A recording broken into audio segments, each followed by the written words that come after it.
kesempatan yang diberikan, saya akan mempresentasikan rencana pembelajaran berbasis proyek dengan komunitas belajar di sekolah. Adapun rencana tindak lanjut yang akan saya lakukan adalah turnamen permainan tradisional, yaitu gobak sodor, antara kelas 7, 8, dan kelas 9 dalam sport education model. Adapun latar belakangnya adalah permainan tradisional sangat populer sebelum teknologi masuk ke Indonesia. Dahulu masyarakat bermain dengan menggunakan alat yang seadanya dan mengandalkan kreativitas yang cukup beragam. Sebagai masyarakat desa selalu dikonotasikan dengan ciri tradisional, kuatnya ikatan dengan alam dan dengan lingkungan sekitarnya. Dalam beberapa literatur, permainan galasin atau gobak sodor merupakan permainan yang berasal dari Belanda. Awalnya penyebutan gobak sodor sendiri berasal dari kata go, bek, krok, dedor yang memiliki arti menembus pintu. Akan tetapi karena cukup susah untuk disebutkan oleh masyarakat Indonesia, akhirnya berubah menjadi gobak sodor. Dikutip dari buku Bunga Rapi Desain Olahraga Nasional Menuju Indonesia Emas karya Muhammad Asmawi tahun 2022, dijelaskan bahwa gobak sodor atau di beberapa daerah sering disebut dengan galasin atau asing. Ini merupakan olahraga sekaligus permainan tradisional yang jumlah pemainnya itu 3 sampai 5 orang per tim. Ya. Kemudian di dalam permainan tradisional akan dilakukan sport education model atau SEM, yaitu salah satu pendekatan pembelajaran PJOK yang menawarkan pengalaman belajar yang lengkap dan konteks kehidupan nyata di bidang olahraga. Model SEM ini memberikan kesempatan kepada peserta didik untuk mempelajari keterampilan fisik, taktik, strategi atau permainan, serta memahami tanggung jawab sosial melalui berbagai peran sesuai dengan kemampuan atau minatnya masing-masing. Ya, peserta didik dapat mengeksplorasi berbagai peran seperti menjadi pemain, pelatih, manajer, wasit, penonton, dan yang lebih luas lagi menjadi jurnalis. Ya, di dalam pembelajaran SEM ini suara atau voice akan sangat nampak ketika mereka diberi kesempatan untuk membuat syarat atau aturan dalam permainan. Kemudian ada pilihan atau choice. Di sini murid juga diberi kebebasan untuk memilih peran dalam kegiatan. Kemudian kepemilikan atau ownership. Di sini dengan melibatkan murid untuk mengatur lapangan pertandingan. SEM yang akan dilaksanakan adalah pertandingan permainan tradisional, yaitu gobak sodor. Kemudian tujuan dari program ini yang pertama, terwujudnya siswa yang berakhlak, bugar, sehat, dan gembira. Yang kedua, pemahaman siswa tentang olahraga dan membantu mereka mengembangkan pentingnya melestarikan permainan tradisional. Yang ketiga, menekankan pembelajaran melalui pengalaman nyata, situasional, dan meningkatkan kebugaran. Yang keempat, meningkatkan motivasi dan keterlibatan siswa dalam pembelajaran. Dan yang terakhir, penerapan belajar aktif di mana siswa terlibat langsung dalam kegiatan pembelajaran.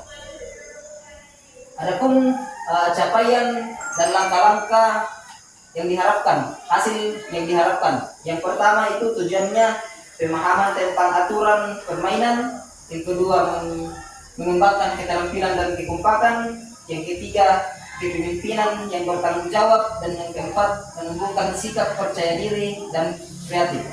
Adapun langkah-langkah kegiatannya nanti adalah, yang pertama adalah pemilihan peran dalam kegiatan.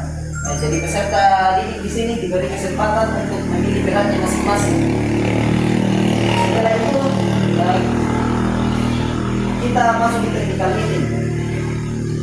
Kemudian pembuatan lapangan, Keempat, pemilihan peran dalam tahap afiliasi atau pada saat pertandingan dimulai. Ada yang menjadi pemain, supporter, dan pelatih. Kemudian yang terakhir adalah kolaborasi antar tim. Adapun peran-peran yang akan dilakukan oleh siswa yaitu sebagai panitia, peserta, wasit, pelatih, supporter, dan reporter. Kemudian lini masa atau jadwal kegiatannya itu di waktu akhir semester bulan Desember. Adapun struktur dan rekan sejauh dalam komunitas belajar. Yang pertama, struktur program yaitu kurikuler. Yang kedua, siswa yang terlibat adalah kelas 7, kelas 8, dan kelas 9. Waktunya kegiatan dilaksanakan di akhir semester ganjil bulan Desember 2024. Adapun mitra dalam komunitas belajar, yang pertama adalah kepala sekolah sebagai penanggung jawab. Kemudian guru PJOK adalah mengembangkan pengetahuan, keterampilan, dan aktivitas peserta didik. Wali kelas sebagai koordinator dalam kelas maupun di lapangan. Yang keempat, guru agama berdiskusi bersama dalam hal religius seperti berdoa pada saat memulai kegiatan dan berakhirnya kegiatan. Yang kelima, guru bahasa Indonesia berdiskusi untuk gimana menyusun susunan acara. Kemudian guru BK berdiskusi untuk penguatan mental peserta didik. Yang kemudian guru IPA untuk mengecek kondisi peserta didik sebelum pertandingan. Yang selanjutnya adalah guru TIK tentang menggunakan alat-alat informasi. Kemudian yang terakhir adalah tenaga pendidik yang membantu dalam hal administrasi. Yang selanjutnya adalah pernyataan tentang kapasitas yang dimiliki sekolah. Yang pertama adalah sekolah memiliki kepala sekolah, tata usaha, dan tenaga pendidik yang profesional sesuai dengan kualifikasinya. Yang kedua, siswa yang berjumlah 54 dari semua jenjang yang akan menjadi pemeran sebagai peserta, panitia, wasit, supporter, komentator, dan sebagainya.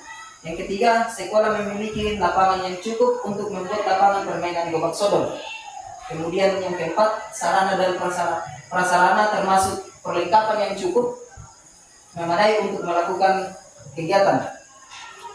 Adapun rencana evaluasi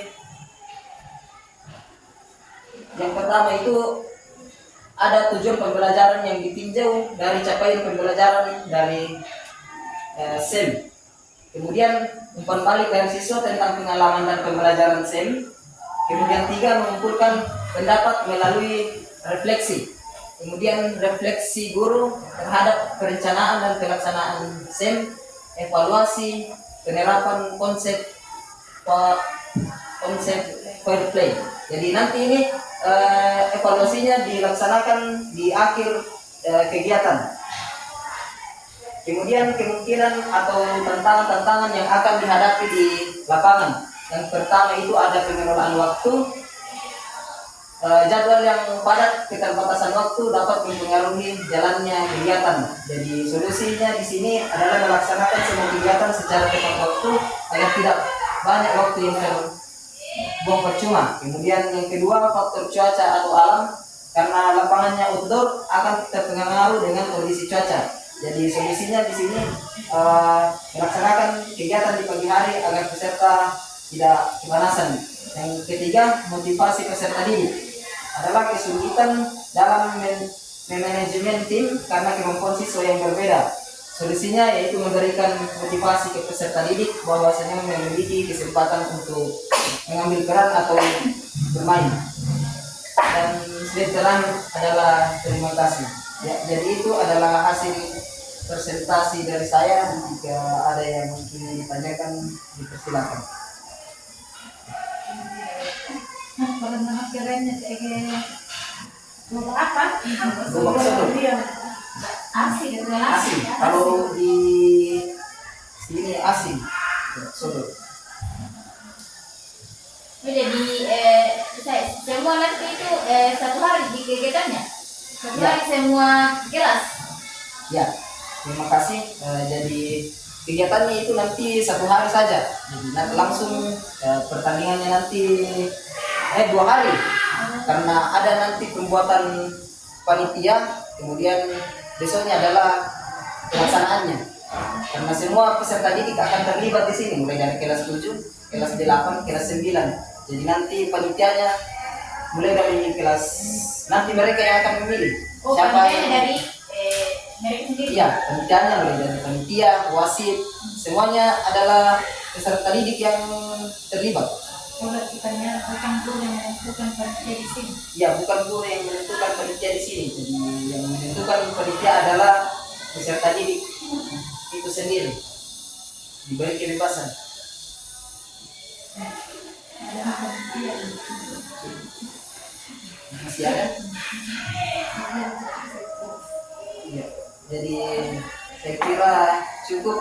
Terima kasih atas waktunya. Terima kasih dan selamat siang. Assalamualaikum warahmatullahi wabarakatuh. Perkenalkan, nama saya Erina Frianti, guru BK dari SMP Negeri 1 Gandang Batu, Selanang. Setelah mendengarkan pemaparan materi tentang model pembelajaran SEM, saya lebih mengetahui bahwa dengan menggunakan model pembelajaran SEM, peserta didik dapat lebih mengeksplor kreativitas mereka. Mereka bisa menjadi lebih mandiri, seperti dalam suatu permainan atau pertandingan.